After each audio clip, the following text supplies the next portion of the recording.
Well, I always say that these are little proofs to show you that this is a live show और हम literally इस वक्त पे बैठे हुए हैं। बहुत से लोग वैसे पूछते हैं, पिछले हफ्ते मुझसे दोबारा पूछा है कि रिकॉर्डिंग तो शाम को ही हो जाती होगी। मतलब के सालों से ये शो कर रहे हैं और इससे पहले भी मेरा ख्याल है एटलीस्ट मैं तो लाइव ही शो करती थी, लेकिन अभी भी लोग पूछते हैं कि जी फिर ये रिकॉर्डिंग कब होती है, तो ये कब होता है, तो क्या होता है। No, we are sitting right here in front of you. अच्छा जी, आई होप आपके दोस्त जो हैं जिनका कोविड का जिक्र किया है वो ठीक हो जाए। कि एग्जांपल आपको मिल जाता है जुम्मे की पर्टिकुलरली नमाज के दौरान खामोशी जो दो सजदों के दौरान का जो वक्फा होता है ना, जितनी ज्यादा खांसने की आवाजें आए आप अंदाजा लगा लें कि कितना ज्यादा मामला जो है वो बिगड़ा हुआ है। इसी तरह लाहौर में आपको पता है बच्चों में नमूनिया फैला हुआ है।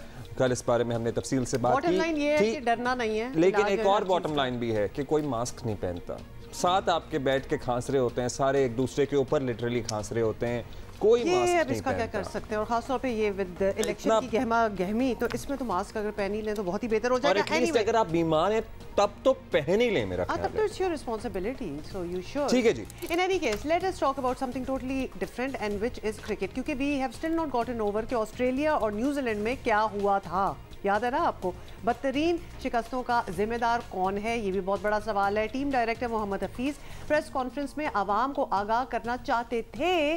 पहले बोर्ड हुकाम ने इजाजत भी दे दी थी, लेकिन फिर हफीज ने इरादा बदल लिया या उन्हें रोक दिया गया। तो ये क्वेश्चन, और जितने मुंह उतनी बातें हो रही हैं। ये भी कहा जा रहा है कि मोहम्मद हफीज के कॉन्ट्रैक्ट में अभी तक तोसी नहीं हुई, जो खत्म हो चुका है बाय द वे, और हफीज नहीं चाहते कि कोई बात बोर्ड हुकाम की नाराजगी का बायस जो है वो बने।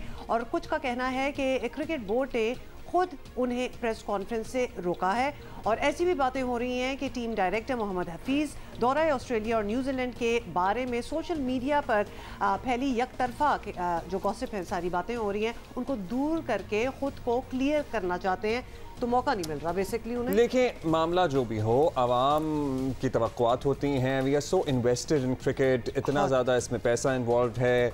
हमारे स्टार्स ही यही लोग हैं। मैं तो कहता हूँ हमारे फिल्म स्टार जो हमारे जो स्टार हैं वो यही लोग हैं। यही हमें बिलबोर्ड्स के ऊपर नजर आते हैं, यही हमें टीवी इश्तिहारात के अंदर नजर आते हैं, यही हमें सोशल मीडिया पे एंडोर्समेंट्स करते हुए नजर आते हैं। तो इसीलिए नजर आते हैं ना, because people love them. People, why do people love them? Because हमें इनसे तवक्कुआत हैं, हमें अच्छा लगता है जब ये अच्छा खेलते हैं। और प्लीज ये भी याद रखें कि हफीज ऑलरेडी कह चुके हैं पहले भी कि इनका फोकस नहीं था, इनका फोकस यही जानना था कि इनको कौन सी लीग्स का एनओसी मिल रहा है। हमें ये जानना है कि टीम जीत के ट्रैक से दूर क्यों होती जा रही है। अच्छा जी, senior sports journalist Yahya Hussain साथ हैं मौजूद। अस्सलाम वालेकुम याहिया। सबसे पहले माजिद भट्टी साहब भी हमारे साथ माजिद भट्टी साहब भी हमारे साथ मौजूद, दोनों हैं ना? Both of them are with... I would like to express my condolences to Yahya. आपकी वालदा के इंतकाल पर प्लीज़ हम ताज़ियत करना चाहते हैं। उसके बाद अब ज़ाहिर है आप हमारे पास आ रहे हैं कुछ दिन के वक्फे से, सो प्लीज़ अल्लाह ताला आपको सब्र दे और उनके दर्जात बुलंद करे। But what's the story behind it? Yahya, आपके तो हफीज़ दोस्त भी हैं, सो उन्होंने आपको बता दी अंदर की बात कि हुआ क्या? सबसे पहले तो अब्दुल्ला आपका बहुत शुक्रिया, और हुमा आपका बहुत शुक्रिया, और पूरी का बहुत शुक्रिया। इस मुश्किल वक्त में मेरे साथ रही। माजिद भट्टी साहब मेरे साथ मौजूद हैं और मैं इनका तहे दिल से मशकूर हूँ, क्योंकि मुझे जो भी मिल रहा है वो मुझे कहता है यार आपने वालदा की बड़ी खिदमत किया है। क्रेडिट गोज़ टू माजिद भट्टी साहब का, आपने सबको ये बताया। खैर, मैंने कोई खिदमत नहीं की अपनी वालदा की, ये मेरा एक बेटे की हैसियत से हक था जो मैंने अदा करने की कोशिश की। अल्लाह ताला कबूल करने वाला है। अब आज का जो आपका सवाल है, देखिए हफीज मेरे दोस्त हैं और वो बिल्कुल मुझसे बात करते हैं, इसमें कोई शक व शुबे की गुंजाइश नहीं है। लेकिन पॉलिसी मैटर में ना मैं उनसे बात करता हूँ, ना वो मुझे बताते हैं, और बताना भी नहीं चाहिए। लेकिन जो हकीकत है वो डेफिनेटली एक सहाफ़ी की हैसियत से मैं उससे आगाह रहता हूँ, और क्रिकेट को कुछ 20 साल से मैं कवर कर रहा हूँ, तो हमें भी राइट लेफ्ट का, आगे पीछे का चीज़ों का पता है, कौन शॉट खेलता है, कौन शॉट खिलवाता है। तो ये जो हफीज का जो आप मामले की बात कर रहे हैं, देखें हफीज के आने के बाद एक चीज तो तय थी कि लोगों ने बहुत ज्यादा जो है वो क्रिटिसाइज किया चौधरी अज़ा अशरफ को, उनके फैसलों को। लेकिन आपको ये बात अंडरस्टैंड करने की जरूरत है कि पाकिस्तान क्रिकेट में जो 3.5 साल से एक खिलाड़ियों का बंच, एक ग्रुप आपको मौजूद नजर आ रहा था, होना चाहिए, कोई शक नहीं है इसमें। लेकिन वो मोहसिन हसन खान साहब कहते हैं ना, play for Pakistan, don't play with Pakistan. तो भाई पाकिस्तान के लिए आप खेलेंगे तो हर कोई आपको सर आंखों पर बिठाएगा, लेकिन जो नताइज थे पिछले 3.5 सालों में वो इस बात की गमाजी नहीं कर रहे थे। और अब अंदर से आहिस्ता आहिस्ता चीजें जो है वो बाहर आपको निकलती हुई दिखाई दे रही है। हफीज आए और हफीज की अंडर लीडरशिप पाकिस्तान टीम की जो कारकर्दगी ऑस्ट्रेलिया में थी बिल्कुल उलट नजर आई आपको न्यूजीलैंड के अंदर। और शाह खबर साहब के साथ जो उनकी गुफ्तगू हुई उसमें शाह खबर साहब ने खुद आकर ये बात की, जो कि इस वक्त कायम मुकाम चेयरमैन पाकिस्तान क्रिकेट बोर्ड हैं, कि हमारे खिलाड़ियों का जो फोकस है वो लीग क्रिकेट के ऊपर ज्यादा है बनिस्बत इसके वो पाकिस्तान से खेले। अब एक छोटी सी मिसाल मैं आपके साथ शेयर कर लेता हूँ। जो आखिरी T20 मैच पाकिस्तान की क्राइस्टचर्च में खेल रही थी उसमें बाबर आजम जो थे वो कुछ हेजिटेट कर रहे थे कि नहीं खेलें। फिर वो आए और उन्होंने 23 गेंदों पर 11 या 13 रन स्कोर किए। वो फील्डिंग के लिए नहीं आए क्योंकि वो जो है वो कुछ स्ट्रगल कर रहे थे अपनी फिटनेस को लेकर। लेकिन वही बाबर आजम कोई 23 घंटे की फ्लाइट लेकर न्यूजीलैंड से बांग्लादेश पहुंचते हैं और जबरदस्त परफॉर्म करते हैं। जी, पहले वो फील्डिंग करते हैं और उसके बाद फिर वो मैच भी खेलते हैं। तो अब इसके बाद कुछ कहने के लिए और सुनने के लिए बचता नहीं है कि भाई आपकी तरजीहात पाकिस्तान क्रिकेट है या लीग क्रिकेट है। जहां तक हफीज के मामले की बात है तो हफीज के आने के बाद कुछ बहुत जरूर गिरे थे, कुछ चीजें ठीक होने जा रही थी, लेकिन पाकिस्तान क्रिकेट का आपको पता है खासा है कि पल में तोशा पल में माशा। और हफीज का अभी भी मुझे ऐसा लगता है कि बहरहाल उनको ना पैसे की जरूरत है, उनको अल्लाह ताला ने बहुत दिया है कि वो पाकिस्तान क्रिकेट के लिए कुछ करना चाहते हैं और कुछ कड़वी गोलियां जो है ना वो निगलने में थोड़ी मुश्किल होती है। तो उन्होंने आकर कुछ चीजें करने की कोशिश की थी। आपके सामने अभी मिसाल वेस्ट इंडीज की टीम की है, उन्होंने ऑस्ट्रेलिया को हराया है 97 के बाद ऑस्ट्रेलिया में। उन्होंने कैचेस लिए हैं स्लिप में और हमने कैचेस ड्रॉप किए थे और ये सारी चीजें आपके सामने थी। और फिर मुझे अभी भी लगता है कि फिर हम मजाक भी करते हैं ना जब प्रेस कॉन्फ्रेंस से होती हैं कि बड़ा मुश्किल होता है, उसकी तौजीहात भी पेश करती हैं। This is your job, this is what you are supposed to do. अच्छा भट्टी साहब, हम बात पता नहीं लग रहा है या लग रहा है, ये आपको पता लगना चाहिए क्योंकि बाकी दुनिया भी स्लिप पे कैचेस लेती है। अच्छा भट्टी साहब, बात तो हमने शुरू की है ऑस्ट्रेलिया और न्यूजीलैंड से, लेकिन अगर हम उससे पहले भी चले जाएं, एशिया कप, वर्ल्ड कप, हमारी परफॉर्मेंस मतलब बिफोर हफीज भी खराब होना स्टार्ट हो गई थी। तो वो कहना कि वो there was a group of players जो इस वक्त हैं, उनसे हमने पिछले 3 सालों में काफ़ी सक्सेसेस भी देखी हैं, लेकिन फॉर द पास्ट ईयर और मोर हफीज़ और नो हफीज़ हमारी कुछ जेल होना, हम अनजेल हो गए थे। तो ये किसी एक बंदे का तो खैर उस पर इतनी रिस्पॉन्सिबिलिटी नहीं डाल सकती। हाँ, ये बात ज़रूर की जा सकती है कि उन्होंने आके कोई बेहतरी नहीं ला पाए, लेकिन हम अपना डाउनफॉल काफ़ी अरसे से देख रहे हैं। देखें हुमा और अब्दुल्ला, बेसिकली पाकिस्तान टीम का ये जो हमख्याल ग्रुप था जिसकी याहिया बात कर रहे हैं, ये उन्हीं लोगों को टीम में आने देते थे जिसको ये चाहते थे। बाहर से बहुत ज़्यादा लोग इस टीम में आप देखें पिछले 1.5-2 साल में आ नहीं सके। जिन लोगों ने इनसे थोड़ी सी बगावत करने की कोशिश की है या इनके हाँ में हाँ नहीं मिलाई, वो पाकिस्तान टीम में जगह नहीं बना सके। इमाद वसीम हमारे पास एक बहुत बड़ी मिसाल है कि वो मैच विनिंग स्पिनर थे, लेकिन इमाद वसीम को इन्होंने इतने दुख दिए कि फाइनली इमाद वसीम ने इंटरनेशनल क्रिकेट से रिटायरमेंट ले ली। बेसिकली मोहम्मद हफीज ने इस ग्रुप के खिलाफ जाकर एक सिस्टम बनाने की कोशिश की जिससे पाकिस्तान की टीम जीत पर जा सके। आपको याद होगा जब हम अफगानिस्तान से वर्ल्ड कप में हारे, मैंने सुबह आपके प्रोग्राम में आके बताया कि रात को बाबर आजम ने रात को प्रेस कॉन्फ्रेंस में कहा कि पाकिस्तान टीम का फिटनेस लेवल अच्छा नहीं है। फिर कुछ अरसे पहले जब मैं, सिकंदर बख्त और दानिश अनीस हमने इंटरव्यू किया चीफ सेलेक्टर वहाब रियाज का, तो उन्होंने कहा कि जब मैंने और हफीज ने ये चार्ज संभाला तो हमें कहा गया कि आपने फिटनेस पे कोई बात नहीं करनी और फिटनेस पर सोचना ही मना है। टेस्ट, हाँ, सोचना भी मना है। टेस्ट वेस्ट का कॉन्सेप्ट तो बड़े अरसे से खत्म हुआ हुआ था, यो टेस्ट का, आपको पता ही है। बिल्कुल। तो मोहम्मद हफीज ने बेसिकली कुछ नया करने की कोशिश की। अब आप देखें ना, हम शमर जोसेफ जो वेस्ट इंडीज के फास्ट बॉलर हैं, 3 दिन से दुनिया भर में उनका चर्चा है जी। वो 150 की स्पीड से बॉलिंग करते हैं, लेकिन आखिरी दिन वो किट भूल कर आ गए कि मेरी टांग में दर्द है, मैं मैच नहीं खेलूंगा। कप्तान ने कहा नहीं, तुमने मैच खेलना है। होटल से किट मंगवाकर उसको आखिरी दिन बॉलिंग करवाई गई और 27 साल बाद वेस्ट इंडीज ने मैच जीत लिया। यहाँ पर हारिस रऊफ जो थे, उन्होंने ऑस्ट्रेलिया में टेस्ट मैच खेलने से मना कर दिया।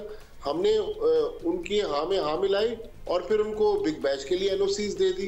तो कहने का मकसद है कि हमने इतना ज्यादा लाड और प्यार अपने हमख्याल लोगों को दिया था कि उसकी कीमत पाकिस्तान को अदा करनी पड़ी, और लड़के जो थे वो कंट्रोल से बाहर थे। हफीज ने जब अच्छा चले, वो T20 स्पेशलिस्ट भी वो कहलाते थे, फिर T20 में भी हमने उनकी कारकर्दगी देखी ली। या हम यही आपसे भी जानना चाहेंगे कि we understand you know how this happened, और हम सबकी भी कंट्रीब्यूशन है, अच्छा परफॉर्म करते थे, हमने स्टार बनाया, इन लोगों को स्टार बनाया, लेकिन उसके बाद जो वज़ादार इंसान होता है वो ऑन ग्राउंड रहता है, हम्बल रहता है और सिस्टम की बेहतरी के लिए, टीम के लिए काम करता है, बजाय इसके कि ग्रुप बना के सबको एलियनेट करना शुरू कर दे। इमाद वसीम वाला वैसे कुछ चेमागोइयाँ तो थीं, लेकिन भट्टी साहब ने आज ऑन एयर ही तस्दीक की है कि वो भी इसी पॉलिटिक्स का शिकार हुए थे। तो हफीज़ आके ऐसा क्या कर रहे थे जो शायद और लोग, अभी हफीज़ का वैसे चैप्टर क्लोज शायद ना हो और वो दोबारा जिम्मेदारियां सर अंजाम दें, लेकिन वो क्या ऐसा करना चाहते थे जो प्रॉब्ली इन लोगों को नहीं अच्छा लगेगा या लग रहा था? देखिए, ये दूसरी मर्तबा मैं आपके शो में बता रहा हूँ। इससे पहले जब कुछ दिन पहले मैं आपके शो में था, मैंने आपको बताया कि बात दलाइल से अगर आप करें ना तो समझ आती है, लेकिन अफसोस के साथ मुझे कहना पड़ता है कि जो इस वक्त हमारा माशरा है उसमें आप दलाइल से भी बात करें तो अगर आपने जहन बनाया हो तो आप सुनने के लिए तैयार नहीं है। मैंने आपको बताया था कि जब ऑस्ट्रेलिया जाने से पहले पिंडी में पाकिस्तान टीम का कैंप लगा और उस वक्त मोहम्मद हफीज की जगह मिक्की आर्थर को उस कैंप को कमांड करना था, लेकिन अचानक पाकिस्तान क्रिकेट में तब्दीली आई तो पता ये चला कि 4 दिन की कैंप में छुट्टी थी। जी, और जी, छुट्टी की वजह ये थी कि इमामुल हक साहब जो थी उनकी शादी थी, तो सारे लोगों को उधर जाना था। तो हफीज ने कहा कि भाई शादी इमामुल हक की है तो फहीम अशरफ की है, वो छुट्टी करें, बाकी जो खिलाड़ी हैं वो तो कैंप में रहेंगे। तो अब आप अंदाजा करें कि अपनी मर्जी और मंशा से चीजें चल रही थी। फिर जो हारिस रऊफ की माजिद भट्टी साहब ने बात की, देखें हारिस रऊफ बिल्कुल उनका ये सवाबदीदी इख्तियार है कि वो नहीं खेलना चाहते, कोई मसला नहीं है, लेकिन हारिस रऊफ पाकिस्तान की सेंट्रल कॉन्ट्रैक्ट बी कैटेगरी में है जिनको उसके 40 लाख रुपए पाकिस्तान क्रिकेट बोर्ड देता है। तो भाई आप ट्रेंट बोल्ट की तरह जो न्यूजीलैंड के फास्ट बॉलर हैं, उन्होंने कहा कि जी मुझे नहीं चाहिए सेंट्रल कॉन्ट्रैक्ट, मैं अपनी मर्जी से खेलूंगा, तो हारिस रऊफ भी नहीं देते। सेंट्रल कॉन्ट्रैक्ट का मतलब ये है कि आपका bread and butter Pakistan cricket board है, पाकिस्तान क्रिकेट बोर्ड को आप मना नहीं कर सकते। अब हफीज क्या कर रहे थे, जो आपका पर्टिकुलर सवाल है कि जो तकलीफ हुई, जो मसाइल का सामना करना पड़ा, तो हफीज ने आने के बाद बहुत सारी चीजों को ठीक करने की कोशिश की, लेकिन ये 100 बरस की बीमारी है, 2-4 दिन की बात नहीं है। तो सबसे पहले तो हफीज ने आकर जो चीज की वो ये थी कि उन्होंने कहा कि right man for the right job होगा। उन्होंने आकर सबसे पहले ये कहा कि भाई ग्रुपिंग पाकिस्तान टीम में नहीं होगी और जो परफॉर्मर होगा वो पाकिस्तान टीम में खेलेगा। मीर हमजा को उन्होंने मौका दिया, उन्होंने मौका दिया खुर्रम शहजाद को जो डोमेस्टिक क्रिकेट के परफॉर्मर थे, और उसके बाद आपने न्यूजीलैंड में देखा कि वहाब रियाज जो थे उन्होंने डोमेस्टिक क्रिकेट के परफॉर्मर को मौका दिया। लेकिन जो थोड़ी देर पहले माजिद भट्टी साहब बात कर रहे थे कि कुछ हम ख्याल लोग शामिल थे, आपने हारिस की बात की, हारिस की आपने बात नहीं की। हारिस बांग्लादेश प्रीमियर लीग खेलने के लिए चले गए और उनको वहां पर एनओसी नहीं मिला। बात हम कर रहे थे कि वर्ल्ड कप में अगर रिजवान का मुतबादिल कोई है तो सरफराज को होना चाहिए, जो कि उस वक्त परफॉर्म कर रहे थे, लेकिन आप नहीं लेकर गए सरफराज को, आपने हारिस को टीम के साथ रखा। हारिस को अब वहाब रियाज ने टीम से ड्रॉप किया और उसके बाद जो है पाकिस्तान क्रिकेट में बहुत सारे नए लड़के आए। मसला पाकिस्तान क्रिकेट का ये है कि जो आप कह रहे हैं ना कि 3.5 साल से हमने हीरोज भी क्रिएट किए, हमने रिजल्ट भी प्रोड्यूस किए, तो आप मुझे बता दीजिए मिनोस के खिलाफ तो हमारी टीम की परफॉर्मेंस बहुत अच्छी है। वर्ल्ड कप 2003 और उससे पहले एशिया कप हमारे लिए आई ओपनर है, और फिर उसके बाद जो ये फिटनेस का सबसे बड़ा मसला पाकिस्तान क्रिकेट के लिए है, ये पाकिस्तान क्रिकेट के लिए एक बहुत बड़ा नासूर है। मैं आपको ये बताऊं कि पाकिस्तान क्रिकेट बोर्ड के साबिक चेयरमैन ने मुझे ये बताया कि उनको मिक्की आर्थर ने कहा कि भाई हमें रमीज राजा ने कहा है कि आपने बाबर आजम को टच नहीं करना, क्योंकि बाबर आजम पाकिस्तान क्रिकेट के किंग है और 5 लड़के जो हैं पाकिस्तान क्रिकेट में उनका फिटनेस टेस्ट नहीं होगा। तो इस कल्चर को जब हफीज चेंज करने की कोशिश करेंगे तो फिर मसाइल तो होंगे।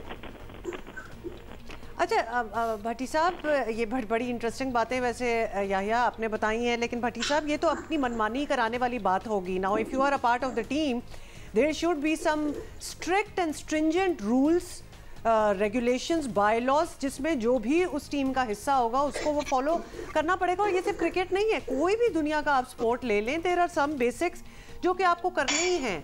तो ये players bigger than the game कैसे हो गए कि जहां जी बहुत से लोग हैं ऐसे जिनके फिटनेस टेस्ट ही नहीं होने, फिटनेस पे बात ही नहीं होनी, किसी ने लीग खेलनी है, कोई जिस हारिस रऊफ ने रिफ्यूजिंग टू प्ले टेस्ट, मतलब ये सारी चीज़ें फिर किस तरह होती हैं?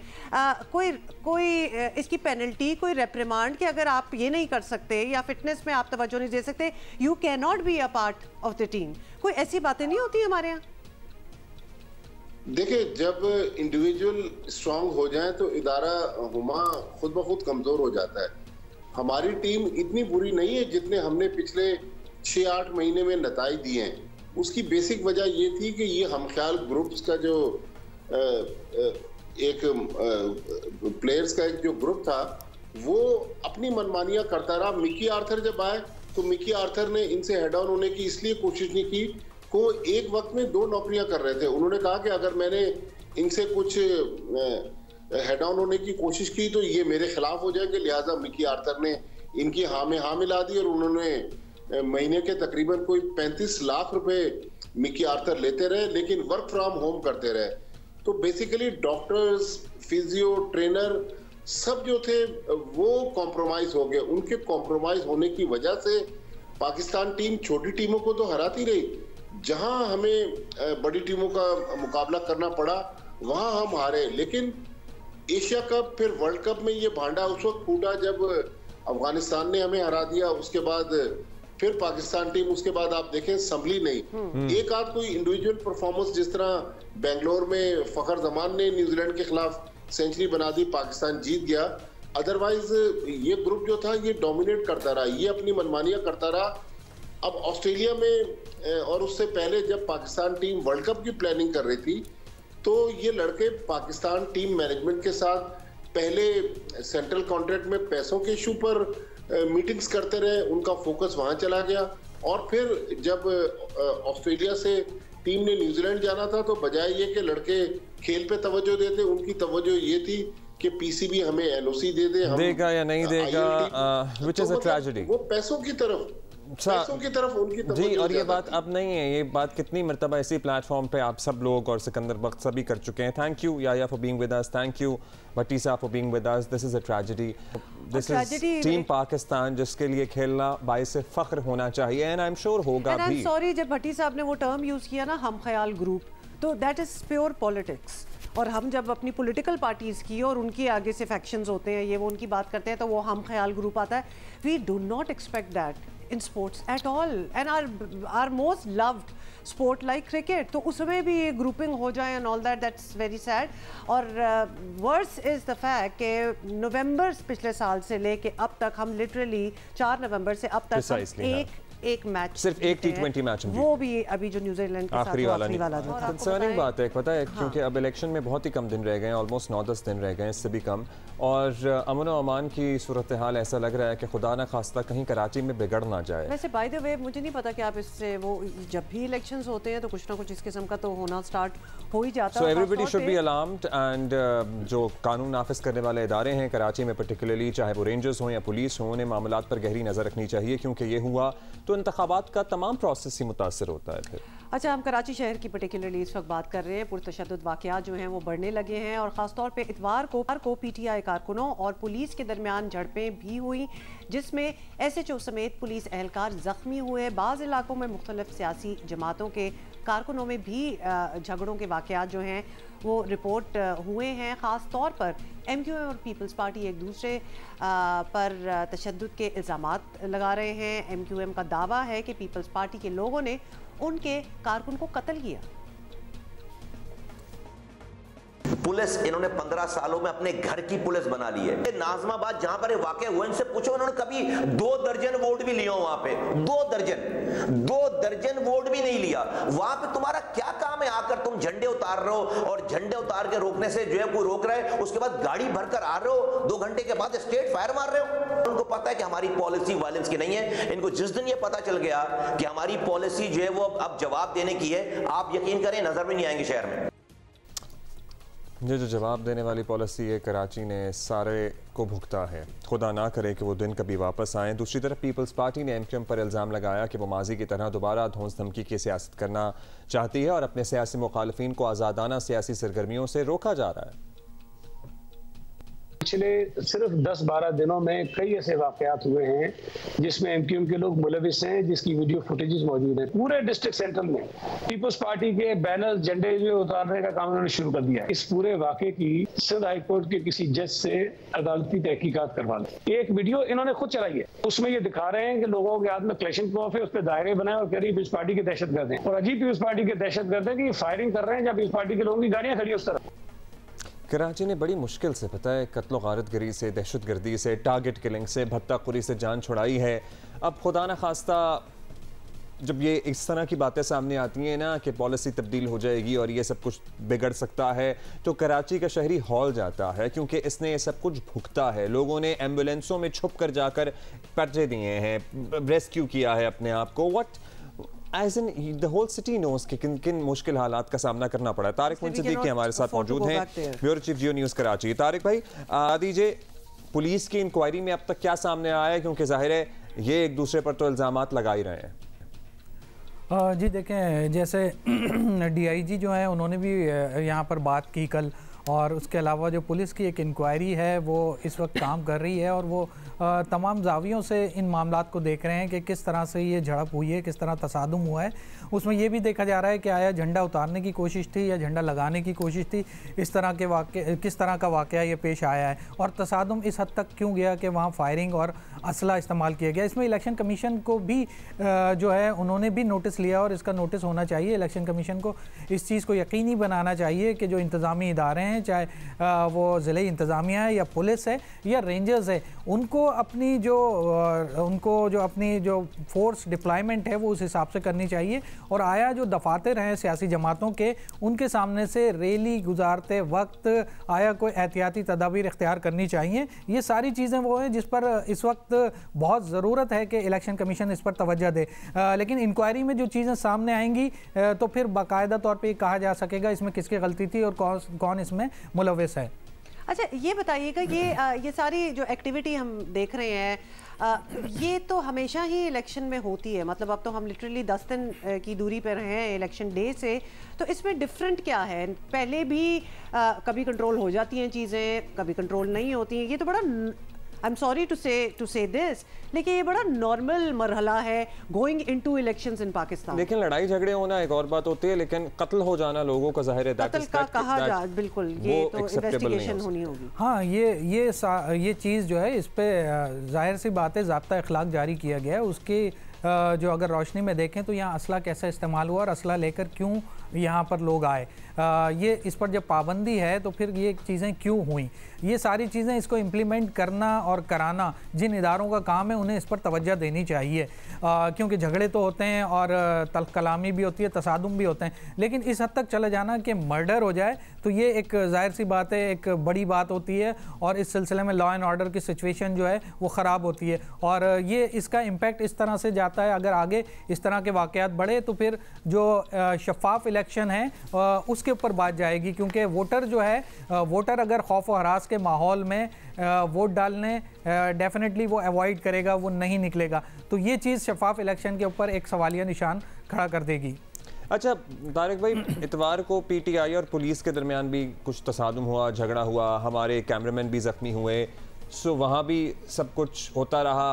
अब जो कानून नाफिज करने वाले इदारे हैं, अगर वही सब्र तहम्मुल का मुजाहरा नहीं करेंगे और इलेक्शन की एक्टिविटी को, मैं कहता हूँ ये तो सपोर्ट करना है, सपोर्ट करना चाहिए कि इंतखाबात हो रहे हैं, जमहूरी प्रोसेस है जो आगे बढ़ रहा है, तो फिर मामलात कैसे ठीक होंगे या ठीक रहेंगे? जी बिल्कुल, देखें, फोर्स का तो काम यही है कि नर्व्स कंट्रोल करने के साथ मॉब और उसको आपने कंट्रोल किस तरह करना है, उसकी बाकायदा आपको स्ट्रैटेजी पता होती है और आपको भी पता होता है आपने कहाँ तक जाना है। यहाँ कुछ मामला ऐसा हुआ कि चारों तरफ से जब पीटीआई के कारकुनान ने जो ये 3 तलवार का एरिया है इस पर काफ़ी बड़ी तादाद में आ गए तो ट्रैफिक जाम हुआ। उस सिलसिले में पुलिस ने उनसे बातचीत करके उनको हटाने की कोशिश की। इसी दौरान कुछ तसादुम की सूरत हाल पैदा हुई और उसमें फिर पथराव हुआ, जिसमें पुलिस SHO जो हैं वहाँ के वो शदीद ज़ख्मी हुए, उसके अलावा दीगर पुलिस एहलकार भी ज़ख्मी हुए। पुलिस की जानिब से शेलिंग और फिर लाठीचार्ज का सिलसिला शुरू हुआ। देखें, मीडिया इसमें अपना काम कर रहा होता है, मीडिया का काम है हक़ाइक़ को दिखाना। तो उस मरहले में आपको जो पुलिस अफसर जो वहाँ पर मौजूद थे उनको चाहिए था कि मीडिया को आप अपने साथ इस हद तक आपकी उनके साथ अंडरस्टैंडिंग होती कि आप उन्हें बताते कि इस तरफ जाना या इस तरफ नहीं जाना।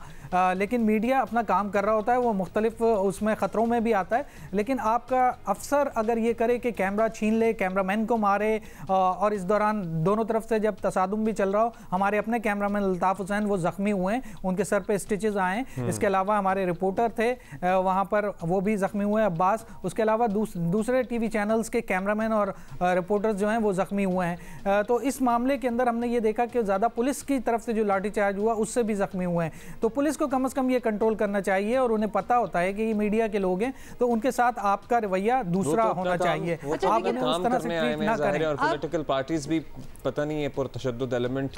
लेकिन अब क्या होना है, अभी भी कुछ दिन रहते हैं, ऑब्वियसली इलेक्शन तो ये वो कहते हैं ना, the momentum is really picking up, और उसमें लोगों के टेम्पर्स और टेम्परामेंट्स भी काफी हाई हो जाते हैं। क्या पुलिस को पता है कि किस तरह टैकल करना है? अभी ये तो एक फियास्को हो गया, अब आगे क्या होना है? वाला वाकया हो गया ये। अब देखें, इसमें पुलिस का भी किरदार है और 7 रेंजर्स भी इस शहर में मौजूद है। तो पुलिस और रेंजर्स को दोनों को चाहिए कि अपनी स्ट्रैटेजी को जो है जिस तरह से तय की गई है, आईजी साहब ने उस दिन प्रेस कॉन्फ्रेंस करके बताया कि हमने इस तरह से शहर के अंदर मुख्तलिफ जो हिकमत अमली वो तय की है, किस तरह से इलेक्शन को कंडक्ट होने के दौरान लॉ एंड ऑर्डर को किस तरह से मेंटेन करना है। तो इसके साथ ही रेंजर्स भी अपनी जो डिप्लॉयमेंट है उसके हवाले से बताती रही है। तो ये अब जाहिर सी बात है लॉ इन्फोर्समेंट एजेंसीज़ को भी तय करना चाहिए ज़िले इंतज़ामिया के साथ मिलकर, इलेक्शन कमीशन के साथ मिलकर, कि किस तरह से इन वाक़यात से बचा जा सकता है, और ज़ाब्ता इखलाक में रखने के लिए सियासी जमातों को भी अपना किरदार अदा करना चाहिए ताकि इस तरह के वाक़यात आइंदा ना हो सके। और इसमें लीडरशिप का जब बड़ा किरदार है कि सियासी जो क़यादत है उन्हें भी बैठकर आपस में बात करना चाहिए और अपने कारकुनान और उनको कंट्रोल करना चाहिए कि वो किस हद तक। और इस वाक़े की आज़ादाना इंक्वायरी भी होनी चाहिए। ज़ाहिर एक जान गई है, उसमें तो कोई दो राय नहीं है कि इस मौके को मंतकी अंजाम तक पहुंचना चाहिए। बहुत शुक्रिया Tariq Moin. At the same time सियासी रहनुमाओं को रहनुमाई का काम करना चाहिए और मामले को अफ़ाम तफ़हीम से हल करने की तरफ लेकर जाना चाहिए, बजाय इसके कि इश्तियाल वो ख़ुद भी ज़ाहिर करें और जिससे आवाम और उनके कारकुनों को भी इश्तियाल आए, क्योंकि इससे मामला बिगड़ने के चांसेस ज़्यादा हैं, संभलने के तो है नहीं। आपको पता ही है हमारा जमहूरी निज़ाम अब तक संभल नहीं पाया है। अब अल्लाह अल्लाह करके इंतखाबात हो रहे हैं, सो दुआ यही है कि वो बखैर आफियत अपने अंजाम को पहुंचे और ये इलेक्टोरल प्रोसेस मुकम्मल हो। Same conversation we are having, nothing really changes ever. और महंगाई उसी की उसी तरह है, कोई ख़ास कमी वाक़ई हुई नहीं है। इस पे हम तफसील से आगे चलकर भी बात करेंगे। और साथ में भी आपको बताना ज़रूरी है कि स्टेट बैंक ने शरह सूद 22% पर बरकरार रखी है, जो इस बात को सबूत है। और मरकज़ी बैंक ने तस्लीम भी किया है कि महंगाई का दबाव अभी तक बरकरार है। सच्ची बात तो ये है कि मौजूदा महंगाई को महज महंगाई का दबाव कहना ज़्यादती होगी। इस वक्त महंगाई ने हर तबके को बुरी तरह मुतासिर किया हुआ है। सब्जियाँ लेने चले जाएँ, दालें लें, गोश्त तो छोड़ ही दें, एक अंडे को ही ले लें। कराची में इस वक्त एक अंडा 40 रुपए के लगभग बिक रहा है। One egg.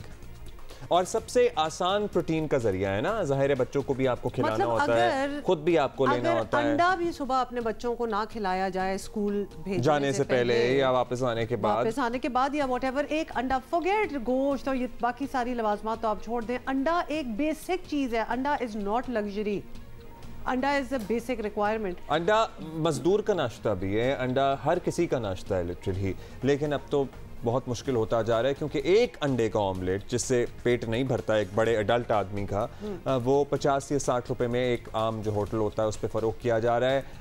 एक अंडा पराठे का नाश्ता अगर कर ले तो कोई वो 200 रुपये में पड़ रहा है, अगर चाय भी साथ ले लें आप तो 200 रुपये में अगर सिर्फ नाश्ता पड़ रहा है, तो आप सोचिए कि क्या हाल होगा बाकी दिन अगर खाना भी खाने की कोई चाह करे तो। अच्छा, हमारे कॉरेस्पॉन्डेंट कोयटा से बिल्कुल हमें बता रहे हैं, नदीम कौसर हमारे साथ हैं। हम क्यूरियस हैं कि ये एक्चुअली क्या हो रहा है। नदीम बताइए। जी, कोयटा में जहां मुर्गी की कीमतों में इजाफा हो रहा है, वहां अंडे की कीमतों में भी काफ़ी ज़्यादा इजाफा हुआ है। अगर हम 2 महीने पहले की कीमतों को ज़्यादा लें तो मौसम सरमा शुरू होने से पहले कोयटा में अंडे की कीमतें 240 रुपये 220 रुपये दर्जन मिल रही थी।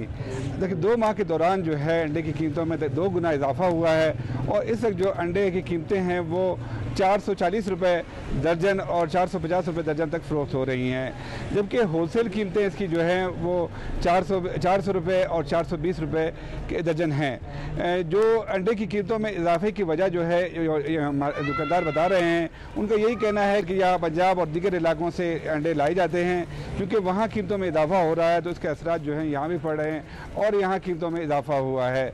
जबकि अगर हम यहाँ की इंतजामिया और प्राइस कंट्रोल कमेटी की इजाज़त लें तो प्राइस कंट्रोल कमेटी ने कुछ दिन कबल ही अंडे की जो कीमत जारी की थी वो 300 रुपये दर्जन थी।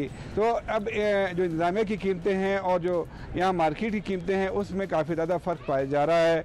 तो जो शहरियों का कहना यही है कि हुकूमत जो है और जो प्राइस कंट्रोल कमेटी है वो अंडे की कीमतों में कमी के लिए अपना किरदार अदा करे। बहुत शुक्रिया। मज़ीद शहरों से भी हम सूरत हाल आप तक पहुँचाएंगे, लेकिन इसी बात पे हमारा तनाज़ा चलता है।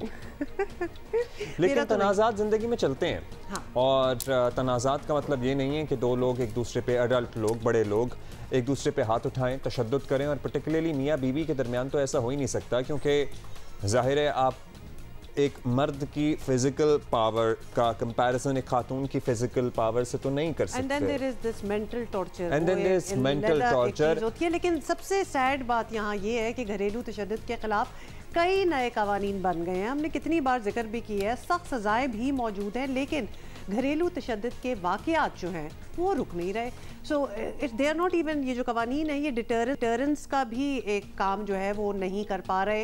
आपको बताएं कि कराची में फिर एक बीवी खामद के बदतरीन तशद्दुद का शिकार हुई है। खातून ने इल्ज़ाम लगाया है कि उसके टीवी मेज़बान शौहर ने उन्हें बदतरीन तशद्दुद का निशाना बनाया, यहाँ तक कि उन्हें जान से मारने की कोशिश भी की है और कमरे में भूखा प्यासा कैद रखा, उसकी किरदार कशी की और उनके पूरे जिस्म पर तशद्दुद के निशानात हैं। खातून के मुताबिक उनका शौहर सर और चेहरे को दीवार से टकराता रहा, धमकियां देता रहा कि तुम्हें ख़त्म करके तुम्हारी लाश गायब कर दूंगा। मुतासरा खातून के मुताबिक जब वो कानूनी कार्रवाई के लिए पुलिस स्टेशन पहुंची तो असर और रसूख आड़े आया। पुलिस FIR दर्ज करने में हिचकिचाती रही, लेकिन फिर बाज़ अफराद की कोशिशों से मुकदमा दर्ज किया गया।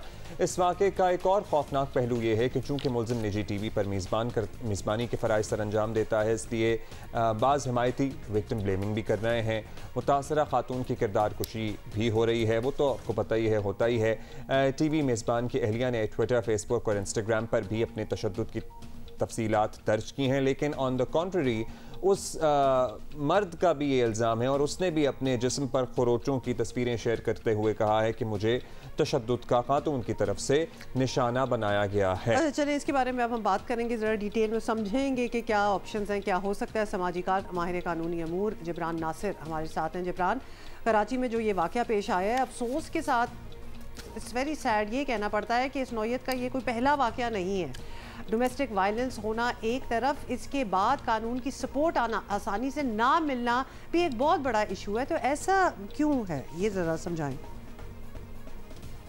देखिए, अनफॉर्चुनेटली हमारे यहाँ अभी तक एक कदरशाही का निज़ाम कायम है और हमें इस बात को संजीदगी से सोचना पड़ेगा कि हम जिनके हकूक़ की बात कर रहे हैं वो पाकिस्तान के निफ़ से ज़्यादा है, जिनका नाम ख़वातीन है, जिनका नाम औरत है। और जिस केस की आप बात कर रही हैं, इस केस के अंदर जो बहुत ज़्यादा अफसोसनाक पहलू था वो ये कि बड़ी मुश्किल से हमारे माशरे में ख़वातीन हिम्मत कर पाती हैं कि अगर उनके साथ इस किस्म की कोई ज़्यादती तशद्दुद हो तो वो इंसाफ के लिए घर से बाहर निकलें और जाके कानून का, अदालत का दरवाज़ा खटखटाएं।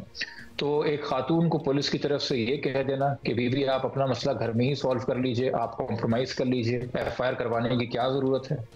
और जब वो मेडिकल होने के बावजूद FIR के लिए जाएं तो 4 घंटे रात को और रात के 3 बजे तक उनको इंतजार करना कि उनकी FIR काटी जाए कि ना काटी जाए, यानी कि हर तरीके से डिस्करेज करना। और मजीद ये जो ज़्यादा अफसोसनाक कि जब ये मेडिकल के लिए अस्पताल गई अब्बासी शहीद, तो वहाँ पर जब इनको WMLO ने देखा तो ज़रा भी संजीदगी से नहीं देखा, सिर्फ चेहरे पे मौजूदा जो निशान थे, जो चोटें थी, उनका जिक्र किया, जिसकी बिना के ऊपर हम मजबूर हुए कि हम पुलिस सर्जन ऑफिस को शिकायत करें और दोबारा से मेडिकल एग्जामिनेशन डिमांड करें, क्योंकि इस नौयत की, इस शदीद नौयत की चोटें हैं कि वाकई के 6 दिन गुजरने के बावजूद भी अभी तक आया है। और जिस MLO ने अब्बासी शहीद में सिर्फ चेहरे की 2 कंप्लेंट्स लिखी थी, चेहरे की 2 चोटों का जिक्र किया था, आज जब पुलिस सर्जन के ऑर्डर के ऊपर जो हमारी दरख्वास्त पे हुआ, दोबारा से उनका एग्जामिनेशन हुआ है, तो सिर्फ जो आया है नेकेड आई को चोटें वो 13 के करीब हैं। उनके जिस्म पे तशद्दुद के निशानात और जहाँ जहाँ किस्म अलग अलग किस्म की चोटें हैं, और 3 एक्सरे और 1 अल्ट्रासाउंड उनको रिकमेंड किया हुआ है।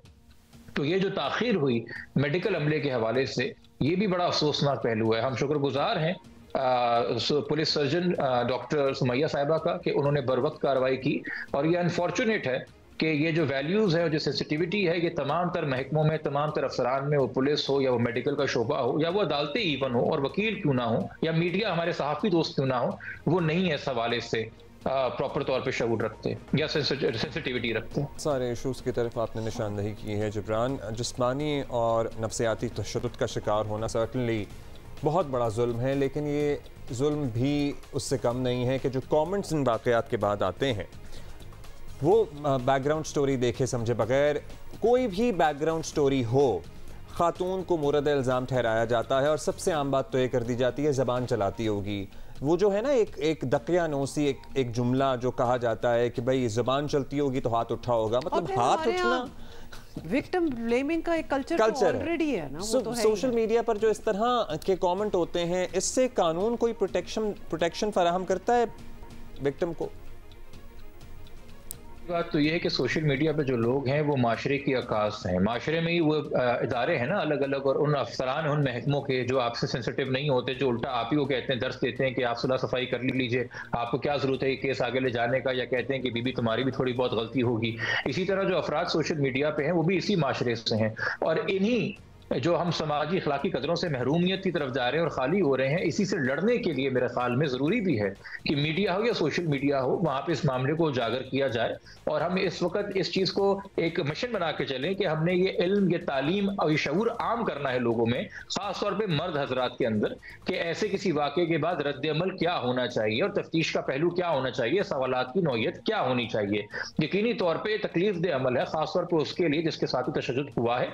जहाँ तक आप बात कर रहे हैं कि जी FIA इसके ऊपर सरगर्म हो जाए या सोशल मीडिया कानून का इतलाक होना शुरू हो जाए, तो अनफॉर्चुनेटली वैसे ही इस कानून का बड़ा गलत इस्तेमाल होता है। अभी हालिया आपके सामने है कि सहाफ़ियों को जो नोटिस दिए जा रहे हैं कि आप अदालती फैसलों पर गुफ्तगू क्यों कर रहे हैं, तो अगर आप FIA को इस तरह का फ्री हैंड दे देंगे तो पता नहीं सिचुएशन कहाँ चली जाएगी। मगर जहाँ किरदार कशी हो रही है, जहाँ बहुतानबाजी हो रही है, वहाँ अगर कोई फर्द वाहिद, कोई शख्स कंप्लेन करे FIA को, तो बर वक्त कार्रवाई होना जरूरी है, मगर वो मैकेनिज्म अनफॉर्चुनेटली FIA में एग्जिस्ट नहीं करता। अच्छा, हमारे साथ जी हमारे साथ इस वक्त हमें ज्वाइन की है आमना कादिर साहिबा ने, जो कि माहिर कानून है। आमना, सबसे पहले क्योंकि हम ये कोई नया टॉपिक नहीं है, ना ही कोई नया इशू है, लेकिन जब भी ये बात होती है तो हम फ्रस्ट्रेट हो जाते हैं, even as a woman but as a Pakistani शहरी, के इतने लॉज होने के बावजूद उनका इम्प्लीमेंटेशन ना होना। जैसे कि FIR कटवाने जाओ और FIR ना काटी जाए, मेडिकल अपना चेकअप कराने जाएं, जबकि विजिबल निशानात तशद्दुद के नज़र आ रहे हैं तो वो भी सीरियसली संजीदगी उस पर ना हो। क्या किया जाए? मतलब ये तो इंडिविजुअल टू इंडिविजुअल है कि कौन सीरियसली लेगा और कौन नहीं लेगा। ये आपकी लक पे बात आ जाती है इन दी एंड। जी बिल्कुल, आई थिंक इसी पे दैट इज़ द प्रॉब्लम। हमारे जो माशरे में ये जो मसले इतने डीप हैं, इज़ दैट इम्प्लीमेंटेशन ऑफ कानून की इम्प्लीमेंटेशन ही नहीं होती, and this is across the world. Recently हमने ये रिजवाना का केस देखा है of this child labourer who was beaten up, this domestic worker. No implementation, जहाँ के कानून कहता है कि आप 16 साल के बच्चे की उम्र से को नहीं एम्प्लॉयमेंट में रख सकते। सो द प्रॉब्लम इज़ कि रिसेंटली मैं पंजाब में जजेस को ट्रेन कर रही हूँ डोमेस्टिक वायलेंस के कानून पे, बट अनफॉर्चुनेटली उनको कानून का जो कानून की जो प्रोटेक्शंस हैं, कोई अवेयरनेस नहीं है उनकी। एंड एक्चुअली ये कानून जो डोमेस्टिक वायलेंस का है, ये पंजाब में 2016 से इनैक्ट हुआ है, 7 साल बाद ये नोटिफाई नहीं हुआ। अब मैंने एक रिट में गवर्नमेंट को सू किया है कि आप लोग कानून बनाते हैं बट आप इसको इम्प्लीमेंट क्यों नहीं करते। एंड आज जिब्रान ने कहा है इट बॉयल्स डाउन टू तालीम एंड इल्म। जब तक कि आप अवेयरनेस कैंपेन्स नहीं करेंगे, लोगों को तालीम नहीं देंगे कि भाई आप अपनी बीवी को ना कुटें, तो ये माइंडसेट नहीं चेंज हो। बीवी पर तशद्दुद की सज़ा है या घर किसी भी औरत पर डोमेस्टिक वायलेंस, चाहे वो आपकी बहन हो या माँ हो या बेटी हो, कितनी सज़ा होती है हमारे यहाँ या होती ही नहीं है सज़ाएं? सज़ाओं का क्या रेशो है? तो ये जो इंसिडेंट वाक़या हुआ है, ये सिंध में हुआ है। सिंध का जो डोमेस्टिक वायलेंस कानून है, that puts a punishment for domestic violence. Punjab में पता नहीं उन्होंने ये punishment निकाल दिया domestic violence specific कानून में. But the whole ये जो purpose था ना domestic violence का second layer of कानून add करने का, ये purpose था कि PPC जहाँ के हमारे normal offences जाते हैं, criminal offences, वो काफ़ी नहीं थे and वो deterrent के तौर पे नहीं serve कर रहे थे. इसलिए उन्होंने एक सेकेंड लेयर ऐड किया है डोमेस्टिक वायलेंस कानून का कि लोगों को पता चले, समझ आए कि आप अपने घर वालों को ना मारें. बट बिकॉज किसी को पता ही नहीं है ये कानून है. Just for clarity, did you just say कि पंजाब में जो डोमेस्टिक वायलेंस के कानून है उनकी सजाएं ही नहीं है? सजाएं ना हो तो फिर तो डिटरेंस ही नहीं है ना. एग्जैक्टली. सो क्रिमिनल सजा नहीं है. पंजाब में ये है कि आप मॉनेटरी ऑर्डर दे सकते हैं, आप कह सकते हैं आप अपनी बीवी को पैसे दें, कोई कैद नहीं हो सकती आपको, चाहे 6 महीने की. मतलब आप आधा मार के अपनी बेगम को या बीवी को छोड़ दें तो सजा फिर भी आपको नहीं होगी. सो डोमेस्टिक वायलेंस कानून के तहत नहीं होगी, बट आप पीपीसी के तहत, जहाँ के अगर आप ये एफआईआर देखें जो कल निकला है, वो सब जो जुर्माने लिखे हुए हैं वो पीपीसी के तहत लिखे हुए हैं. सो वो जो लिखे हैं अटेम्प्ट टू मर्डर, वो सब रेमेडीज आपको अवेलेबल होंगी. बट जो डोमेस्टिक वायलेंस का कानून है उसके तहत आपको नहीं सजा, आपको कैद की सजा नहीं मिलेगी. जिस पर्टिकुलर इंसिडेंट की हम बात कर रहे हैं उसमें भी वो जो खातून है 4 घंटे तो वो पुलिस स्टेशन में बैठी रही और फिर थोड़ा सा इन्फ्लुएंस यूज़ करना पड़ा कि एटलीस्ट मेरी एफआईआर तो इन दफात के नीचे काटी जाए. तो ये भी कुछ लोग ही कर सकते हैं, हर कोई तो ये कर भी नहीं सकता.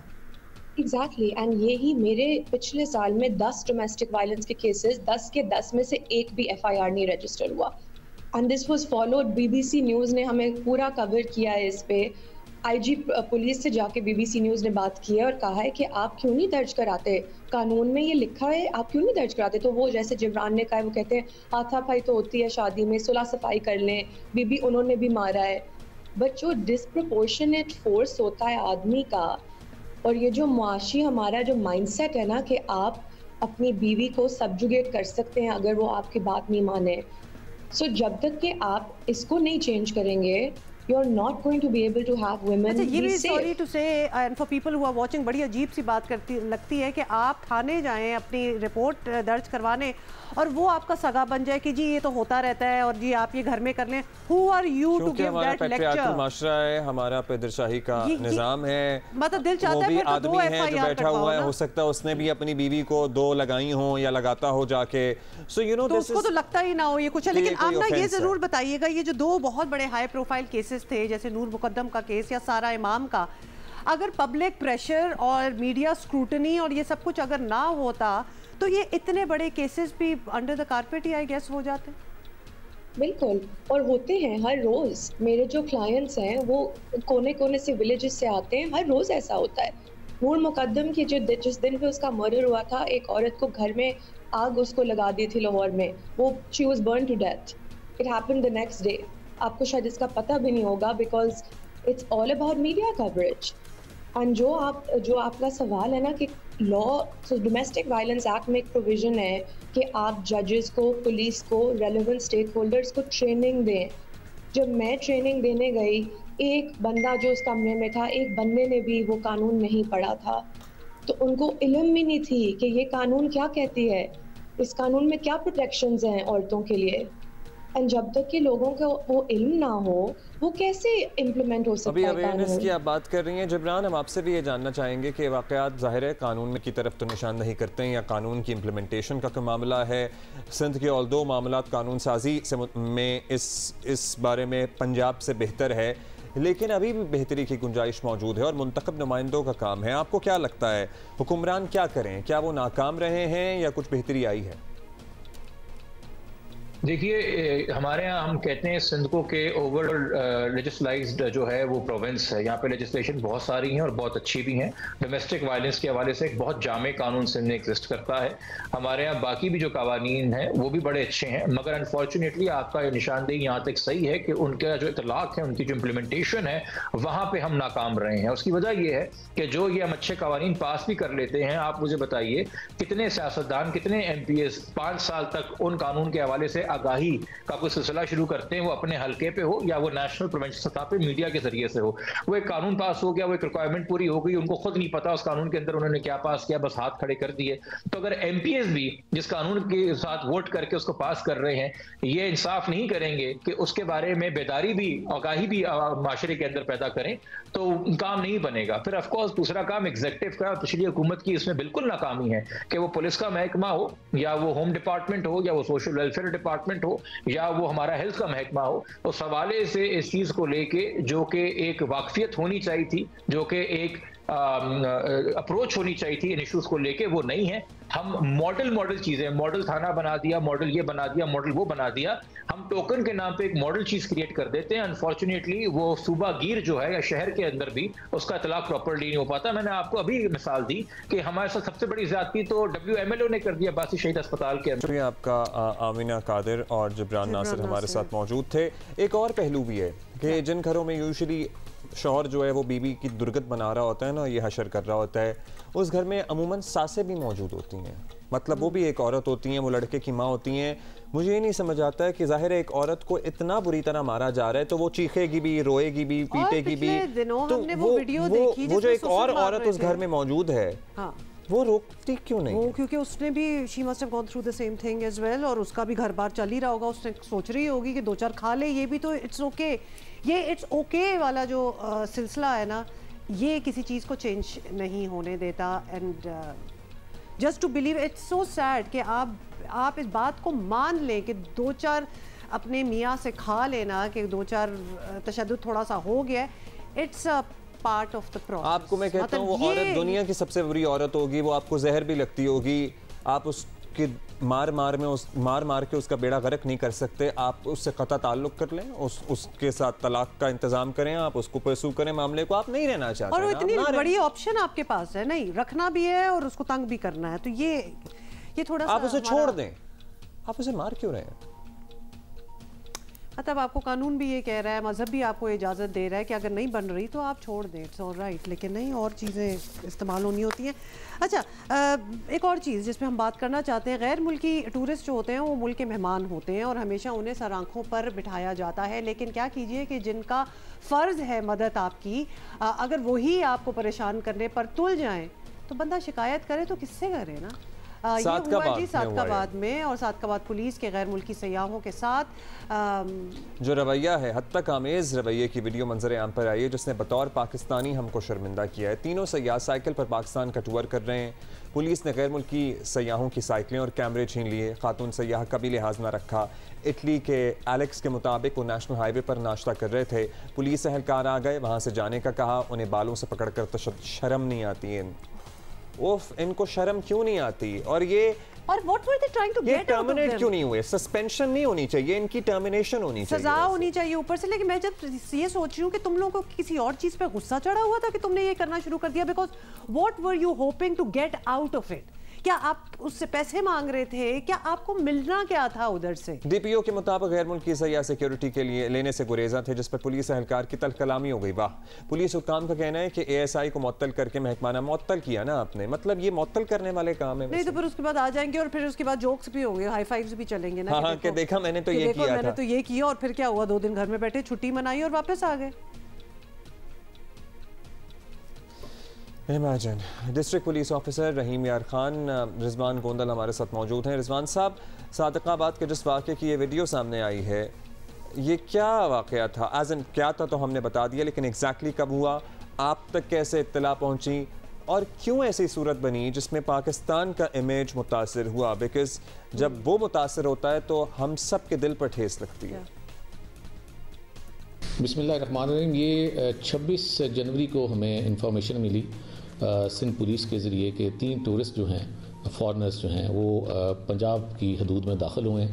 गवर्नमेंट ऑफ पंजाब की होम डिपार्टमेंट के और पुलिस के सेट सिक्योरिटी प्रोटोकॉल्स हैं जिसके मुताबिक हम जो फॉरेनर्स हैं उनको फुल प्रूफ सिक्योरिटी मुहैया करते हैं। Secondly when you cross from Sindh into Punjab Rahim Khan का एरिया, तो आपको पता है कि ये कच्चे का एरिया है जिसपे सिचुएशन कभी कभी वोलेटाइल रहती है, तो इसलिए भी एक एडेड फीचर था कि सिक्योरिटी इनकी हम इन्हेंस करें। द थर्ड एस्पेक्ट वाज कि इन 3 टूरिस्ट में से एक टूरिस्ट का तल्लुक एक ऐसे कंट्री से है जहाँ पे 2-3 दिन पहले ही 9 पाकिस्तानियों के साथ एक वाक़या पेश आता है जिसपे उनको बेदर्दी के साथ कत्ल कर दिया जाता है। उन 9 पाकिस्तानीज़ का ताल्लुक अलीपुर से है जो कि Muzaffargarh adjacent district of Rahim Yar Khan है। Hence it was added responsibility on the part of district police Rahim Yar Khan Punjab police के हम इनको फुल प्रूफ सिक्योरिटी दें। इन टूरिस्ट का ये कहना था कि आप हमें सिक्योरिटी ना दें, हम सिक्योरिटी के बगैर जो हैं पूरे पंजाब में और दूसरे इलाकों में घूमना चाहते हैं, which is against the security protocols of home department. इस दौरान उनकी पंजाब पुलिस के एक एहलकार के साथ तलब कलामी भी हुई जिसकी वीडियो सोशल मीडिया पे अवेलेबल है। जब ये मामला हमारे नोटिस में आया तो फ़ौरन उस ASI के ख़िलाफ़ कार्रवाई जो है वो स्टार्ट कर दी गई है। He has been placed under suspension और inquiry is being done by ASP Sadiqabad. ASP Sadar रहीम यार खान को मौके पे भेजा गया, AC सादिकाबाद मौके पे गए। They had a detailed discussion with the tourist और उनको बताया गया कि why this security is important for you, तो जिस पे उन्होंने एग्री किया। अभी हमारी सिक्योरिटी उनके साथ मौजूद है, उनको सिंधी अजरक भी दी गई, उनको Punjab culture point of view से भी कर्टसीज एक्सटेंड की गई। Punjab police is round the clock available for the safety and security of not only the citizen of Pakistan but also the foreigners as well. Pakistan is a beautiful country and we would love कि और tourist आएँ और इस मुल्क। साहब, ये इस incident से ये भी एक तरफ नजर आता है कि security is not needed, because जिससे आप सिक्योरिटी एक्सपेक्ट कर रहे हैं और वो भी आप पे हाथ डाल लें तो इससे बेहतर नहीं है कि हम अकेले फिले, मतलब कि आई एम सॉरी, इससे तो बेहतर है सिक्योरिटी ना दें। और फिर इतने सयाह आते हैं, हर किसी को सिक्योरिटी, मतलब पाकिस्तानियों को वो सिक्योरिटी मिल नहीं रही होती अपने मुल्क में रहते हुए, तो हर सयाह को वो टूरिस्ट को वो सिक्योरिटी देने का, ये कमाई का तरीका भी है, लोगों को तंग करना, जो यहाँ पे भी किया जा रहा था। ऐसा लग रहा था कि साइकिलें उठा ली 100%, और उसके बाद अजरक दे देना। उनकी शक्लें देखी थी, खौफजदा हुए थे। I am sure they will take the second flight back. लेकिन खैर बहुत सी बात है। कोई बेहतरी की गुंजाइश नहीं देखते आप इस सारे मामले में सर? ये जिस जगह पे इनके साथ पहला हमारा इंटरेक्शन हुआ वो पंजाब सिंध की बॉर्डर चेक पोस्ट है, कोट सब्जल की। ये वही चेक पोस्ट है जिसको 12 हमने मीडिया में प्रोजेक्ट किया है कि हमने हनी ट्रैप के 250 प्लस बंदों को ट्रैप होने से, किडनैप होने से बचाया। और ये हमारी एक एस्टैब्लिश चेक पोस्ट है जो हमेशा किसी भी इंटर प्रोविंशियल डिस्ट्रिक्ट के साथ जब आप जाते हैं तो वहाँ पे मौजूद होती है। हमें यहाँ पे ऐसा इस तरह की कोई शिकायत नहीं आई है। एंड वीडियोस मौजूद हैं जिस पे टूरिस्ट के साथ सिर्फ ये बात हो रही है कि we want to provide you security, and the issue was कि वो सिक्योरिटी नहीं चाहते थे। जब हमने उनको एक्सप्लेन किया तो now they have been convinced, they have agreed to the point कि यस सिक्योरिटी इज़ इंपॉर्टेंट, और अब हमारी उनके साथ 24/7 सिक्योरिटी मौजूद है। थैंक यू गोंदल साहब। आई डोंट नो इसके बाद कोई आएगा, ये मतलब ये जाके भी तो अपनी पूरी ये कहानी कथा सुनाएंगे। नहीं आएंगे, बट यू नो थोड़े से बाल खींच लें और उसके बाद अजरक पहना दें और टोपियां बना दें, और वो शक्लें नजर आ रही थी ना अजरक पहन के, मतलब they wanted to just get out of there. आखिरकार आपने एक और खबर सुनी होगी, किस नहीं सुनी तो हम आपको बता रहे हैं। स्टेट बैंक ने तमाम मालियत के नए करेंसी नोट लाने का उसूली फैसला कर लिया और फैसले में जाली नोटों की शिकायत भी दूर हो सकेगी क्योंकि मजीद सिक्योरिटी फीचर्स होंगे। Governor state bank Jameel Ahmed के मुताबिक नए नोट बैनुल-अक़वामी सिक्योरिटी फीचर्स के साथ छापे जाएंगे। नोट नए सीरियल नंबर्स, डिज़ाइन और हाई सिक्योरिटी फीचर के साथ मुतारिफ करवाए जाएंगे। गवर्नर स्टेट बैंक का कहना है कि नए नोटों के डिज़ाइन का फ्रेमवर्क शुरू हो चुका है जो मार्च तक मुकम्मल हो जाएगा। और नोट कब तक आ जाएंगे, ये भी एक सवाल है। अब करेंसी की तब्दीली से क्या फ़वायद होंगे, क्या कोई नुकसान भी होता है? मुल्क में जाली नोटों की शिकायत तो है, सरकारी एक फैसला तो किया गया, उसको मद्देनजर रखते हुए हमारे कॉरेस्पॉन्डेंट हमारे साथ हैं अली इमरान सैयद। अली इमरान, सबसे पहले बता दें कि नोटों में सिक्योरिटी फीचर्स क्या होते हैं इंटरनेशनल स्टैंडर्ड्स के जो हमारे नोटों में नहीं है? जी, मुख्तलिफ़ किस्म की इन्वेंशंस होती रहती हैं, इनोवेशंस आती रहती है नोट्स के हवाले से। जो वेरिएबल मैग्नेटिक इंक है वो बड़ी अहम तस्वुर की जाती है। इंटरनेशनल नोट्स में बरतानिया का जो 50 पाउंड का नोट है उसे ये समझा जाता है कि वो सबसे ज़्यादा सिक्योर्ड नोट है रिसेंटली जो इंटरनेशनल करेंसीज़ ट्रेड होती हैं। और जो वेरिएबल मैग्नेटिक इंक है उसमें अगर आप 50 पाउंड्स के नोट को देखें तो आप लेफ़्ट पे करेंगे तो पाउंड आएगा, राइट पे करेंगे, इस तरह से मूव करने पे 50 और पाउंड जो है वो आसानी से आपको दिखेगा। तो ये सबसे ग़ालिबन आसान तरीक़ा होता है कि जो कोई भी बंदा आसानी से उसको आइडेंटिफाई कर सकता है नोट। हमारे यहाँ नॉर्मली लोग नोट के कॉर्नर पे जो उभरे हुए निशान होते हैं उसको आपने देखा होगा, बैंकर भी या शॉपकीपर भी उसे देख रहे होते हैं। वो यकीनन जो है जिस तरह का बना हुआ होता है, कागज़ का बना हुआ होता है, तो वो मेरा ख्याल है निशान बार बार रगड़ने से भी जो है वो ख़त्म हो जाता होगा उसका उभार। और बात सही नोट होता है, बिल्कुल आपने लिटरली बैंक से लिया होता है और दुकानदार कहता है जी जाली है, जाली है। तो जब उभार पे आप बार बार हाथ फेरते रहेंगे और आप एक ही चीज़ पकड़ लेंगे तो वो मुश्किल हो जाती है। तो यकीनन जो 5000 का नोट था मई 2006 में गवर्नर स्टेट बैंक उस वक्त की जो शमशाद अख्तर थी उन्होंने लॉन्च किया था, मैं भी उस तकरीब में मौजूद था। तो उसमें कुछ फीचर्स आए, वाटर मार्क आए, पाकिस्तान के झंडे के कलर की जो शेडिंग है वो जो है इंट्रोड्यूस करवाई गई। 5000 का जो लिखा हुआ मार्क है उसको आप तिरछा करें और सीधा करें तो वो कंप्लीट हो जाता है। तो इस तरह की मुख्तलिफ चीज़ें हैं, लेकिन उसके बावजूद जो जालसाज हैं वो किसी न किसी ट्रिक के ज़रिए इसको कर लेते हैं कॉपी। लेकिन अब भी क्या गारंटी है कि अब जो नए फीचर्स आएंगे उनको उस पर भी मास्टर ना कर पाएँ वो। लेकिन ये बताएं, अब जिन लोगों के पास पैसे हैं, नोट पड़े हुए हैं और बहुत से लोग बैंकों में नहीं रखते, वो वैसे ही रख लेते हैं अपने पास, वो क्या करेंगे? वो अपनी तिजोरियों से निकालेंगे और जाहिर है कि उनको अकाउंटेबिलिटी, अगर अमाउंट बहुत ज़्यादा है, किसी के पास 5 करोड़ पड़े हुए हैं रिश्वत के पैसे या 10 करोड़ पड़े हुए हैं, जिस तरह के अगर किसी के पास 5 करोड़ पड़े हो तो वो रिश्वत के ही होते हैं। हमने अक्सर देखा है वैसे जो जूलर्स होते हैं, जाहिर है कि हमारे यहाँ एक बहुत बड़ा सवाल है कि अक्सर हमने देखा है ये जो सराफा बाजार वाले होते हैं Ali jewellers, they prefer a lot of cash, वो भी नहीं बैंकों में ट्रांजैक्ट करते। अब उन्होंने रिश्वत तो नहीं ली है, उनका कारोबार है सोने का, लेकिन पैसे इसी तरह देखिए ये जो इस हवाले से है ना, ये इंडिया में भी बहुत बहस चली और उन्होंने एकदम बड़ा नोट बंद कर दिया। गो के अगर हम ट्रांसपेरेंसी इंटरनेशनल के हिसाब से देखें तो हम करप्शन लेवल में इंडिया से ज़्यादा हैं और यहाँ पे भी 5000 के नोट पे खासी तनकीद इस वजह से हुई। इसका मतलब ये नहीं होता कभी भी कि ये सारी जो है वो बदउनवानी में जो है वो शुमार होते हैं या उसके काम में आते हैं, लेकिन ये कि ये बड़े साइज़ के नोट आसान होता है कि आप बड़े साइज़ के नोट घर में रख सकें, रादर देन ये कि 1000 के नोट जो है वो आप 5 करोड़ करेंगे तो पता नहीं आपका आधा कमरा बढ़ जाए या इस तरह की कैफियत हो जाए या बक्से के बक्से बढ़ जाएं, तो इसलिए उसको डिस्करेज किया जाता है। अच्छा, तो अब क्या आने वाले नोटों में 1000, 5000 के नोट बनेंगे?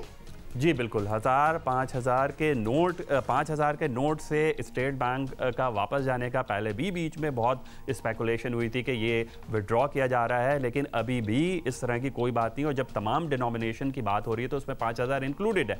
हैविंग सेड दैट, सबसे अहम तरीका ये है जो आपने हुमा कहा था कि क्या जो है श्योरिटी है कि नए जो फीचर्स के साथ नोट आएंगे। देखिए जो डिजिटल पेमेंट का तरीका है और जो मोबाइल पेमेंट का तरीका है ये बड़ा फ़रोग पा रहा है। तो अगर मैंने किसी से बड़ा अमाउंट लेना है, बड़े अमाउंट से मुराद ये है कि टेंस ऑफ थाउजेंड्स जो कि डेली की ट्रेडिंग में होता है, तो उसमें अगर आपको श्योरिटी नहीं है, आप एकदम एक साथ नहीं गिन सकते बहुत सारे नोट, तो मोबाइल बैंकिंग के थ्रू जो है ज़्यादा बेहतर तरीका है। और यही वजह है कि 3-3, 4-4 महीने में 10-10 लाख अकाउंट्स खुल रहे हैं पाकिस्तान में और एक बहुत बड़ा जिसे कहे कि डिजिटल पेमेंट और मोबाइल पेमेंट के थ्रू जो है इस चीज़ को, इस मैनेज को आप रोक सकते हैं। ठीक है, इनोवेशन। ये नए नोट आएंगे कब तक? अभी तो डिज़ाइन शुरू हो गया, अभी डिज़ाइन शुरू हुआ है और जो अंदाज़ा है ये यकीनन महीनों बल्कि इनफैक्ट सालों का प्रोसेस होता है, क्योंकि तमाम नोटों को वापस लेना, ना सिर्फ छपना महज बात नहीं है, बल्कि ये कि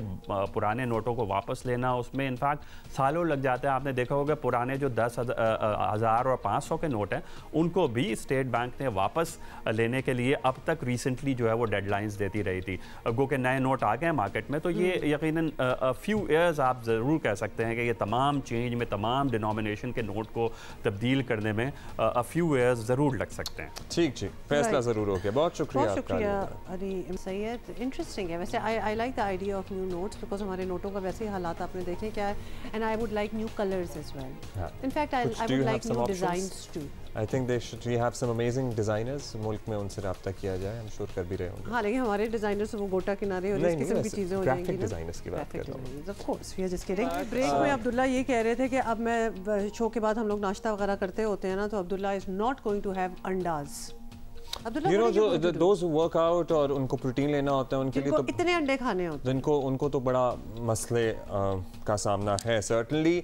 और बाय द वे आपकी हमें बहुत सारी सजेशंस आ रही हैं, डोमेस्टिक वायलेंस को किस तरह टैकल किया जा सकता है, डोमेस्टिक अब्यूज़ को किस तरह टैकल किया जा सकता है। और लिटरली इस तरह की बातों पर लड़ाई होती है कि अंडे में नमक ज़्यादा है या अंडा नहीं बनाया या कुछ भी हो गया, या अंडा मैंने तो वो सनी साइड अप का था लेकिन वो लिक्विड नहीं है। ये लड़ाइयाँ होती हैं और हाथापाई तक बात पहुंचती है। लेकिन आपने इसमें भी एग्जांपल अंडों का ही देना था ना, क्योंकि अंडे बहुत महंगे हैं, क्योंकि अंडे तो हैं बहुत महंगे। हमारे कॉरेस्पॉन्डेंट भी हमें बता रहे हैं कराची से कि ये अंडों की ही सिचुएशन हम एक्चुअली समझना चाह रहे हैं। वलीद अहमद इस पे so what do you Waleed?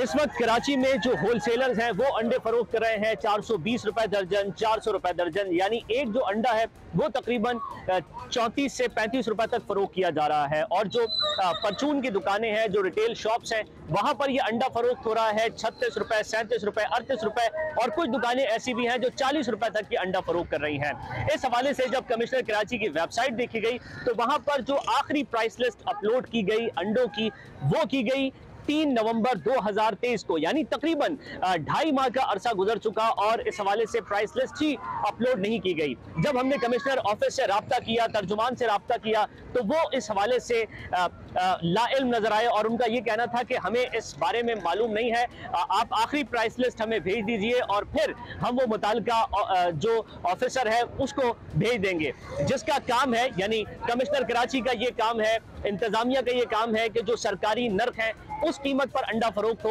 लेकिन बहरहाल उस कीमत पर अंडा फरोख्त कैसे होगा, क्योंकि 3 माह से, तकरीबन 2.5 माह से तो जो अंडों की कीमतें हैं उनका तयन ही नहीं किया जा सका। जो 3 नवंबर 2023 को लिस्ट है उसके मुताबिक जो अंडों की कीमत है वो 290 रुपए फी दर्जन मुकर्रर की गई थी। ताम उस वक्त भी जो अंडे फरोख्त हो रहे थे वो 350 रुपए, 360 रुपए, 370 रुपए तक फरोख्त हो रहे थे। और अब क्योंकि किसी तरह की कोई प्राइस लिस्ट ही जारी नहीं की गई, इसीलिए जिसका जो दिल चाहे वो उस नर्क के ऊपर अंडे फरोख्त कर रहा है। सो रेट लिस्टें तो कहाँ पीछे रह गई और फरोख्त कहाँ हो रहे हैं। लाहौर जा रहे हैं, जवाद मलिक हमें बताएंगे कि वहाँ कितने के अंडे मिल रहे हैं। जी, महंगाई वो तो खाने पीने की तमाम अशिया पर ही गालिब नज़र आ रही है और जिस चीज़ को भी हाथ लगाएं तो कीमतें जो हैं तो आसमान को बातें करते नज़र आती हैं। लेकिन ख़ास तौर पर हम देख रहे हैं कि चिकन की कीमत और अंडों की कीमत में होशरुबा इजाफा हुआ है। इस सीज़न में वो इस वक्त अपनी बुलंद तरीन सतह पर इस वक्त कीमतें हैं इनकी। चिकन की कीमत की बात की जाए, फ़ी किलो जो गोश्त है वो इस वक्त 650 रुपये के करीब इस वक्त बाज़ार में बिक रहा है। जो साफ़ी चिकन है वो उसकी बात करें, उसे कलेजी पोटा निकाल दें तो फिर इसकी कीमत 700 रुपये किलो पहुँच जाती है। इस तरह अंडों की बात करें, फी दर्ज अंडे इस वक्त 416 रुपये के करीब बिक रहे हैं। ये इस वक्त पाकिस्तान की तारीख की बुलंद तरीन सतह पर ये भी मौजूद हैं। लोगों के इस हवाले से शदीद हमें गम गुस्सा नज़र आया है। उन्होंने कहना है कि पहले ये दालें महंगी होती थी, मटन महंगा होता था, उसके बाद घी, उसकी बात कर लें, चीनी की बात कर लें, लेकिन अब उसके बाद एक सादा चीज़, हल्की चीज़ रह गई थी, वो थी वो मुर्गी और उसके बाद अंडे हम देख रहे हैं कि पिछले कई वर्षों में ये इसकी कीमत जो थी 150 से 200 रुपये के दरमियान दर्जन होती थी और सर्दियों में कीमत थोड़ी बढ़ जाती थी। लेकिन इस बार अब देख रहे हैं सर्दियों में इनकी जो कीमतें हैं नीचे आने का नाम नहीं ले रही और इस वक्त 416 रुपये दर्जन अंडे मिल रहे हैं। बहुत शुक्रिया आपका जवाब। टाइम हमारे पास कम है और लोगों की बहुत सारी सजेशंस हैं डोमेस्टिक वायलेंस को किस तरह टैकल करना है। सबका एक पॉइंट है कि अवेयरनेस दें, रिलीजियस स्कॉलर्स की खिदमत हासिल करें, लोगों को बताएं तो सही कि ये शरन और दुनियावी लिहाज से जुर्म है, सज़ा है, गुनाह है। वैसे कौन होगा कि जिसको नहीं पता, ये भी मेरा एक सवाल है। Who doesn't know this? चलिए इस पे आप ही अपनी सजेशन दे सकते हैं। जियो पाकिस्तान टीवी हमारा एक्स हैंडल है। लेकिन सी यू टुमारो।